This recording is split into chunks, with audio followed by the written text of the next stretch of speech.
به نام خداوند بخشنده دستگیر، عرض سلام و درود خدمت بچه‌های گل پایه هشتم. کیف حالکم؟ امیدوارم که وضعیت حال احوالتون و درساتون تا اینجای سال رو به راه بوده باشه و تا آخر سال به همین رویه پیش بریم. بررسی سوالات امتحانی درس 1 و 2 برای دریافت PDF این سوالات به پیج عربی آندرلاین نمبری تو اینستاگرام پیام بدید، سوالات براتون فرستاده میشه. ضمن اینکه اونجا کلی هم حالا تدریس میکنیم و میتونید پیج رو فالو داشته باشید و استفاده کنید. خب تو درس 1 شما با مرور مباحث پایه هفتم آشنا شدید و توی درس دوم وارد پایه هشتم که فعل مضارع باشه شدید عملا دیگه، یعنی از درس دوم به بعد وارد پایه هشتم شدیم. بریم سوالات این دو تا درس رو بررسی کنیم. سوالات بسیار خوبی این سوالات. خب اولی چیه؟ مهارت‌های واژه و میگه در جملات زیر فقط کلمات مشخص شده رو ترجمه کنیم. بخش اول داستان ترجمه که تو هر سوالی میبینینش دیگه. معجم میشه چی؟ لغتنامه، واژه‌نامه. منتوجات میشه چی؟ میشه آمیخته شده. اینا دقیقاً عین متن کتاب شماست. سوال دوم میگه مفرد اسم جمع و جمع مکسر اسم مفرد رو بنویسید. تو سال نهم هم همچین چیزی رو داریم. شاید تو سال هفتم بهش برنخوردید. ببینید بچه‌ها اینجا یه دونه کلمه جمع داری، باید مفردش کنی. یه دونه کلمه مفرد داری، باید تبدیل به جمع کنی. اینجا تشخیص رو گذاشته به عهده خودت. الان رسائل میشه چی؟ میشه رسالت، نامه. نص میشه نصوص، نص متن، نصوص میشه متن‌ها. دقیقاً توی لغتنامه و معجمتون اینا بود. ما وقتی میگیم که کل معجم باید حفظ بشه برای اینجاست، یعنی مهمه همش. کلمه‌ای میگه متضاد و مترادف رو مشخص کرده و در کنار هم قرار داد. یک کلمه میگه اضافیه. رخیصت، یسار، هار، عداوت، صداقت، بارد، غالیت و والدت. خب اولین مترادفی که آورده، یعنی اولین جایی که گذاشته برای مترادف و والدت، هر دو میشه چی؟ مادر. به ترتیب بریم جلو. رخیصت با چی متضاده؟ با غالیت، ارزان و گران. خب بعدی چیه؟ یسار چیزی براش پیدا نمی‌کنیم. اینجا هار میشه گرم، وارد میشه سرد، عداوت میشه دشمنی، صداقت هم میشه چی؟ میشه دوستی. سوال بعدی میگه کلمه ناهماهنگ اللحاظ دستوری و معنایی رو مشخص کنید. یه جا تو معنا متفاوته، یه جا اللحاظ دستوری با بقیه فرق کنه. دقت کنید ببینید. خب لماذا، کیف و من سه تا کلمه پرسشی هستند. صورت بچه‌ها میشه چی؟ میشه عکس. مدرسات جمع مؤنث سالمه، فاضلین جمع مذکر سالمه، مسلمین هم جمع مذکر سالمه. شرنه جمع درسته ولی فعل اون سه تا اسم. شرنه میشه احساس کردن. خب بریم سراغ مهارت‌های ترجمه. بچه‌ها توی ترجمه سال هشتم دیگه باید رو فعلا دقت کنی، هم جایگاه، هم فعل ماضی که داریم و هم فعل مضارع. خیلی دقت کنید به این مسئله، چون پاشنه آشیل از پایه هشتم بعد دیگه ترجمه فعل شما. میگه و جعلنا من الماء کل شیء حی. میگه و هر چیزی زنده ای را از آب قرار دادیم. از آب قرار دادیم. چرا میگیم قرار دادیم؟ به خاطر اینکه جعلنا اینجا چیه؟ متکلم مع غیره. کل شیء، کل به علاوه اسم بدون ال شده، معنیش میشه هر.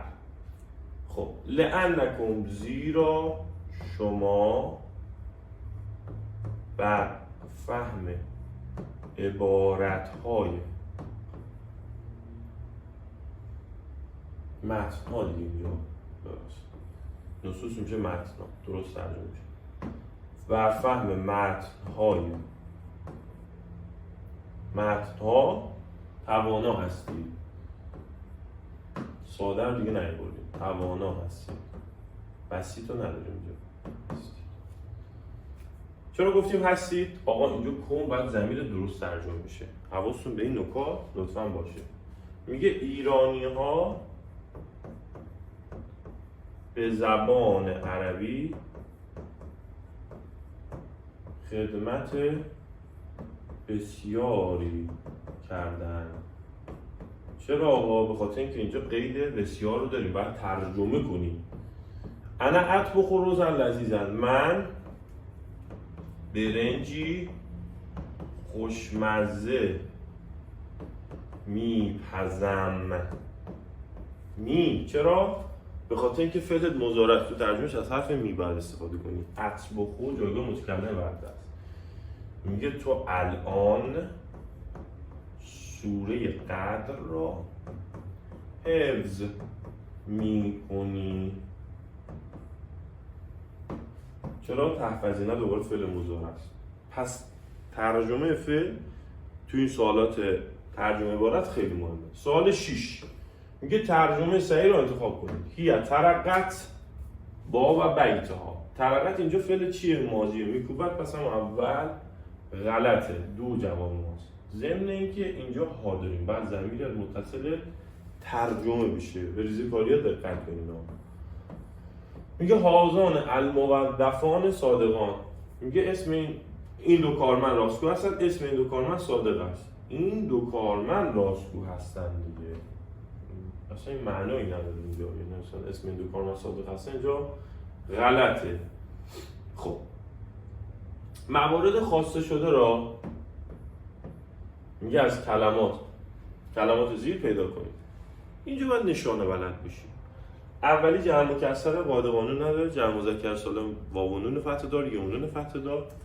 مثنی مؤنث تانو تعیین، یعنی تبل و آنو عینه، و مثنی مذکر آنو عینه. جمع مکسر که گفتیم نشانه نداره، دنبالش میگردیم. اینجا اصوات. چرا آقا اصوات؟ الفته رو برداری کلمه در حالت مفرد معنی نمیده، پس جمع مکسر صوته. ما گفتیم دیگه، گفتیم توی درس‌های قبلی، توی همین فیلمایی که تو آپارات گذاشتیم، برید مراجعه کنید، گفتم برای چی این الف و ت نشانه جمع مؤنث سالم نمیشه. تو مبحث اسم مخصوصا. جمع مذکر سالم چیه؟ اونا و اینا فائزین. با ونون یا ونون فتح دار. مدرستین تانو تعینه. مدرستین. مثنی مذکر میشه فلاحان کشاورزان. آنو عینه. دقت کنید به نشانا. تو سال 12 این مسئله مهمه براتون. جمع ها و مثنی ها تو اسم. سال 8 به بعد دیگه خیلی بچه‌ها دقت کنید. دیگه از اینجا به بعد کار مهم میشه.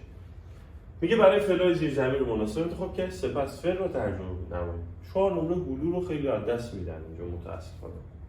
شدیداً هم بچه‌ها اینجا مشکل دارن تو جایگاه و ترجمه فعل. ببین اینجا نجحتم رو ما داریم. کدوم ضمیر بهش میخوره؟ جمع مذکر مخاطب مگه نیست؟ پس میشه انتم. هم میشه اگر هم بود میشد نجحو بچه‌ها. بعد میشد آنها موفق شدن. پس اینجا باید چی بگیم؟ شما موفق شدید. تکتبو در حالت مضارع کدوم بهش میخوره؟ مفرد مذکر مخاطب انا اگه بود میشد اکتبو، من مینویسم. اینجا میشه تو مینویسی. باید فعل مضارع رو درست ترجمه کنیم. جلست میشه چی؟ هیه. اگر انت بود میشد جلسته، تو نشستی. اینجا ولی میشه او نشست در حالت مفرد مؤنث غائب. تسمحین اینجا مفرد مؤنث مخاطب انت میشه. اگر انت میخورد میشد تسمحو، میشه تو اجازه میدهی. به شدت این جایگاه ها بچه ها مهمه، هم ترجمه فعل و هم ضمیری که این گفته بهش وصلش کن و مرتبطش کن. دقت کنید به این سوال. این سوال رو دوباره نگاه کنید، اصلا پاز بزنید، دوباره میخواین 2-3 بار نگاه کنید. سوال 9. برای جای خالی فعل مناسب انتخاب کنید. بچه‌ها جای این نکاتی رو من میگم، حواستون بهش باشه. ببین نحن آورده. خب نحن ضمیر آورده دیگه، یعنی راحتت کرده که از توسط ضمیر شما میتونی تشخیص بدی. وجدنا بهش نمیخوره، ضمیر وجدنا هونه، وجدتو انا هیچی.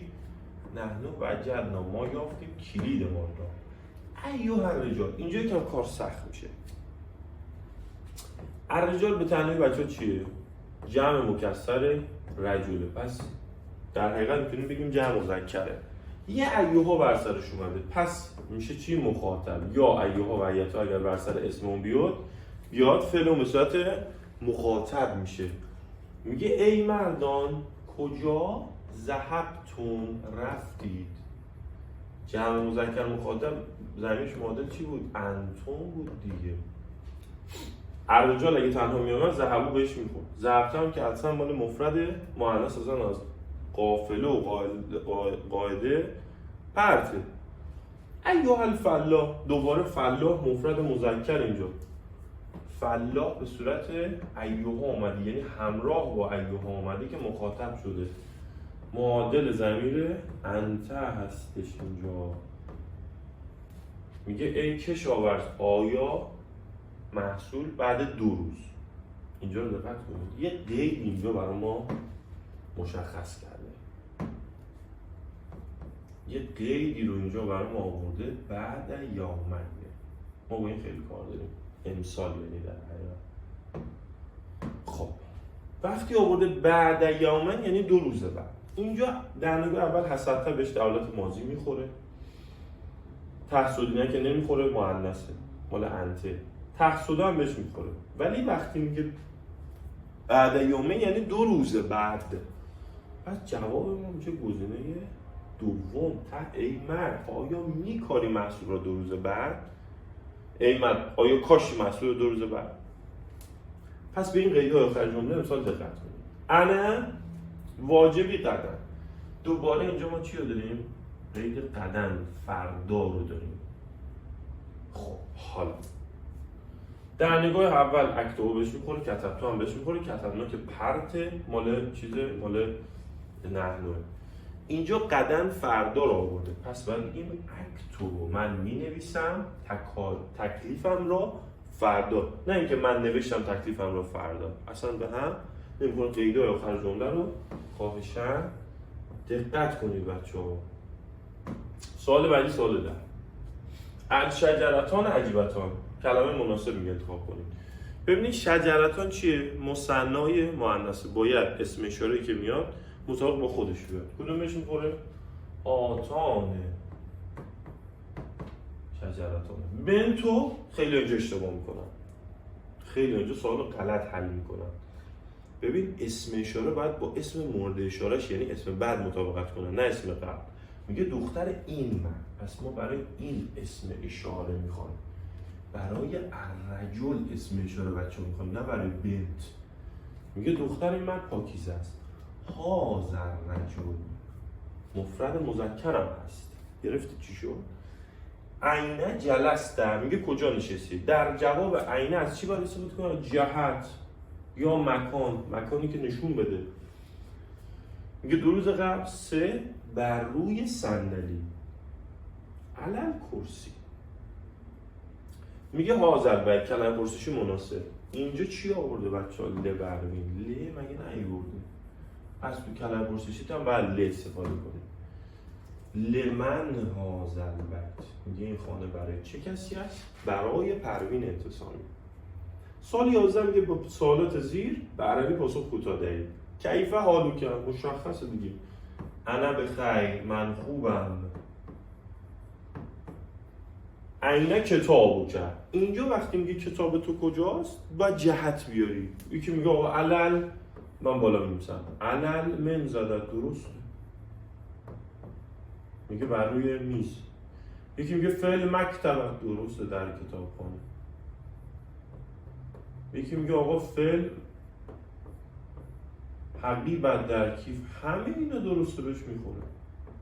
بعد یه جوری پرسش رو جواب بده که اون مصحح یا معلمه بفهمه که تو فهمیدی این عین همال جهته. به همین راحت. خیلی مخلصیم. سوال هم تموم شد و یه بررسی کامل داشتیم. برای دریافت سوال حتما مجدد تکرار می‌کنم، به اینجا پیام بدید. سوالا رو داشته باشید. سوال خوبیه این. سوالا بر درس گروه. اینجا پیام بدید به این آیدی عربیان به نوه تو اینستاگرام. سوالا براتون میاد. ضمن اینکه کانال تلگراممونم اونجا هست، یعنی میتونین تو کانال تلگرام در حقیقت گذاشته شده که از طریق پیج میتونین بهش وصل شین. خیلی مخلصیم. امیدوارم که موفق باشید. با محتوای ما حتما از این به بعد عرض شود که سعی کنید که دنبال کنید سفر رو و با محتوا ارتباط بگیرید، چون تا آخر سال یه برنامه خیلی خیلی ویژه دارم. انشالله که یه نتیجه خیلی خوبی کسب کنید. حتما برای دوستاتون این محتوا رو بفرستید، اونا هم استفاده کنن و انشالله که تا آخر سال کنارم یه نتیجه خوب رو تو درس عربی رقم بزنیم. خیلی مخلصیم، با آرزوی موفقیت همگی.